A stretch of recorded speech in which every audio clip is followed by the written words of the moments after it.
Hi friends, இப்போ இருக்கிற எல்லா ஃபில்டர்ஸையும் நம்ம பார்த்தாச்சு. ஸோ இன்றைக்கி நம்ம என்ன பார்க்க போகிறோம் அப்படின்னா, எப்படி ரெண்டு ஃபில்டர்ஸையும் சேர்த்து ஃபோட்டோ எடுக்கிறதுங்கிறத பார்க்கலாம். நம்ம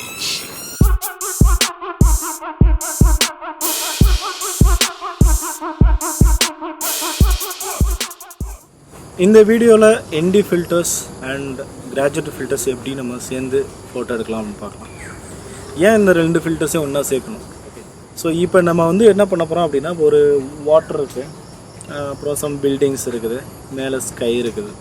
ஓகே, ஸோ இப்போ நமக்கு இந்த ஃபோட்டோஸில் வாட்டர் கிளாஸி லுக் வேணும். நல்லா பயங்கர கிளாஸியாக இருக்கணும் அந்த வாட்டர்ஸ். அதுக்கு மேலே ஸ்கை அதுதான் நம்மளோட ஃபஸ்ட்டு டார்கெட். ஸோ அந்த கிளாஸி லுக் வேணும் அப்படின்னா என்ன பண்ணுவோம்னா, ஷட்டர் ஸ்பீட் ரொம்ப கம்மி பண்ணணும். அப்போ ஷட்டர் ஸ்பீட் கம்மி பண்ணணும் அப்படின்னா, இப்போ நீங்கள் யூஸ் பண்ணுற கிராஜுவேட் ஃபில்டர் யூஸ் பண்ணிங்க அப்படின்னா பாதி வரைக்கும் தான் போர்ஷன் இருக்கும். நீங்கள் எவ்வளோ ஷட்டர் ஸ்பீட் நீங்கள் கம்மி பண்ணுறீங்களோ அப்போ என்ன ஆகும், உங்களுக்கு மேலே உள்ள இது மட்டும்தான் உங்களால் கண்ட்ரோல் பண்ண முடியும். கீழே பார்த்தீங்கன்னா ரொம்ப ஓவர் எக்ஸ்போஸ் ஆகிடும் உங்களுக்கு. ஸோ அதனால் உங்களால் வாட்டர் ஒயிட்டாக இருக்கும், மேலே உள்ளது மட்டும் தான் கரெக்டான எக்ஸ்போசரில் இருக்கும். அப்போ நீங்கள் எத்தனை ND ஸ்டாப் எத்தனை ஸ்டாப் நீங்கள் அந்த கிராஜுவேட்டில் யூஸ் பண்ணாலும் எந்த ப்ராப்ளம் வரும். ஸோ அப்போ என்ன பண்ணணும், ஃபஸ்ட்டு நம்ம சில்கி வாட்டருக்கு நம்ம பிளான் பண்ணணும். ஸோ சில்கி வாட்டருக்கு என்ன பண்ணுவீங்க, நீங்கள் நேராக உங்கள் ஃபில்டரை செட் பண்ணுங்கள், ND ஃபில்டரை செட் பண்ணுங்கள். செட் பண்ணிவிட்டு ஃபஸ்ட்டு சில்கி வாட்டர் நீங்கள் எடுக்கிறதுக்கு உள்ள எக்ஸ்போசரை செட் பண்ணிவிடுங்க. நீங்கள் கீழே ஃபோர்க்ரவுண்டை மட்டும் கான்சன்ட்ரேட் பண்ணுங்கள். பேக்ரவுண்டு நீங்கள் எவ்வளோ எக்ஸ்போஸ் ஆனாலும் பரவாயில்ல, நீங்கள் அதை விட்டுருங்க நீங்கள். ஸோ அது செட் பண்ணதுக்கப்புறம் என்ன பண்ண போகிறீங்க, அதுக்கு மேலே உங்களுக்கு நான் முதல்ல லாஸ்ட் வீடியோவில் எப்படி நம்ம கிராஜுவேட் ஃபில்டரை செட் பண்ணுறதுன்னு சொன்னால், அந்த ரிங்கை ஃபிட் பண்ணுங்கள். அந்த ND ஃபில்டர் மேலே ரிங் ஃபிட் பண்ணுங்கள்.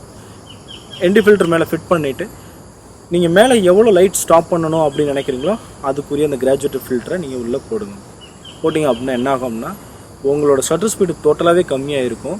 அந்த கிளாஸி லுக் கொண்டு வரத்துக்கு நீங்கள் மேலே ரொம்ப எக்ஸ்போஸ் ஆகிருந்தாலும், உங்களோட ஸ்கை ரொம்ப எக்ஸ்போஸ் ஆகிருந்தாலும், இந்த கிராஜுவேட் ஃபில்டர் நீங்கள் போடுறதுனால ஸ்கை கரெக்டான கலரில் உங்களுக்கு கிடைக்கும், நீங்கள் எக்ஸ்பெக்ட் பண்ணுற கலரில் கிடைக்கும். ஸோ இந்த ரெண்டு ஃபில்டரை நீங்கள் யூஸ் பண்ணி ஃபோட்டோ எடுக்கும்போது நீங்கள் எதிர்பார்க்குற கிளாஸி லுக் அண்ட் தென் ஸ்கையும் நீங்கள் எதிர்பார்க்குற அந்த ஆரஞ்சு கலர் ஸ்கை, அந்த ரொம்ப ஸ்டாப் கம்மியாக தேவைப்படுற அந்த ஸ்கை எல்லாமே உங்களுக்கு கிடைக்கும். அந்த ஃபோட்டோ பார்க்க உங்களுக்கு ரொம்பவே பிடிக்கும் உங்களுக்கு. இப்போ நம்ம இந்த ND filters and then graduate filters எப்படி கேமராவில் செட் பண்ணுறதுன்றது பார்க்கலாம். நம்மக்கிட்ட இப்போ ND ஃபில்டர் இருக்குது. ஸோ ND ஃபில்டர் நான் கேமராவில் ஃபஸ்ட்டு செட் பண்ணுறேன். ஸோ கேமராவில் செட் பண்ண பார்த்தீங்கன்னா, இந்த இடத்துல பார்த்தீங்க அப்படின்னா உங்களுக்கு இந்த ஃபில்டர்ஸ் மேலேயே இன்னும் செட் பண்ணுறதுக்கு உங்களுக்கு ப்ரொவிஷன் இருக்கும் இந்த இடத்துல. ஸோ இப்போ என்ன பண்ணலாம், நம்ம வச்சுருக்க அந்த ரிங்கு, கிராஜுவேட்டர் ஃபில்டருக்குள்ள ரிங்கு. ஸோ அந்த ரிங் எடுத்து நான் இப்போ இது செட் பண்ணுற அடுத்தது.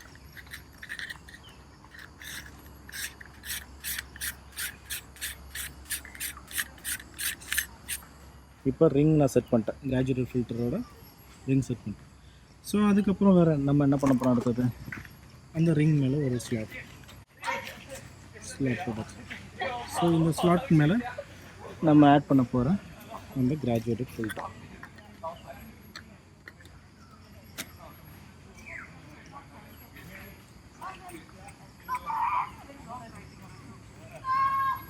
அவ்வளோதான், இதுதான் கேமராவோட செட்டப்.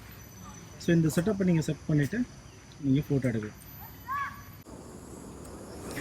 இப்போ நான் என்ன பண்ணியிருக்கேன், இதை தான் நான் ஃபோட்டோ எடுக்க போகிறேன்.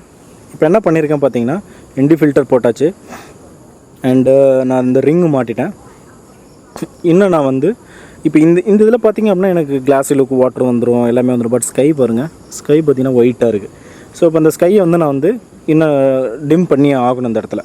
இப்போ நான் ஸ்கை எப்படி நான் டிம் பண்ண போகிறேன் அப்படின்னா, ஸோ இந்த ஃபில்டர்ஸ் நான் சொன்ன கிராஜுவேட் ஃபில்டர் மூலமாக இப்போ நான் அந்த ஸ்கை இது மட்டும் நான் கம்மி பண்ணுறேன். இப்போ நான் மேலே லைட்டை மட்டும் ஸ்டாப் பண்ணுறேன்.